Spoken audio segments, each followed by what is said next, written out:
Les routes, c'est ma priorité. À Montréal, il n'y a pas seulement un problème de corruption, il y a un problème de contrôle de qualité. Je parle allemand couramment et ça m'a permis de rencontrer 3 hauts fonctionnaires du ministère des Transports allemand à Berlin pendant 2 heures. Là-bas, les routes sont garanties 25 ans et sont super belles.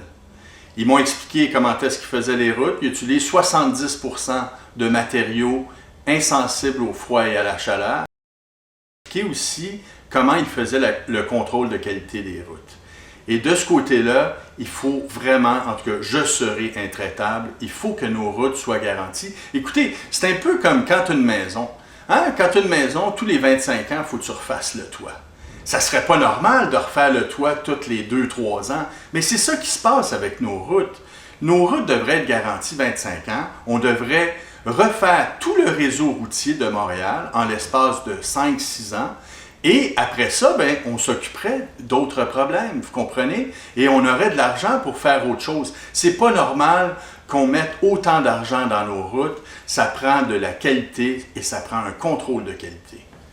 Je suis souvent très critique à l'égard de nos voisins, les États-Unis, mais ils ont des belles routes. Pourquoi? Parce que les routes sont testées par l'armée. En fait, il faut que tous les véhicules de l'armée, y compris les chars d'assaut, les Hummer, soient capables de rouler sur les routes. Et c'est pour ça que leurs routes sont belles. Donc, on a sûrement des choses à apprendre. En tout cas, on a des choses à apprendre de bien du monde parce qu'on a parmi les pires routes au monde.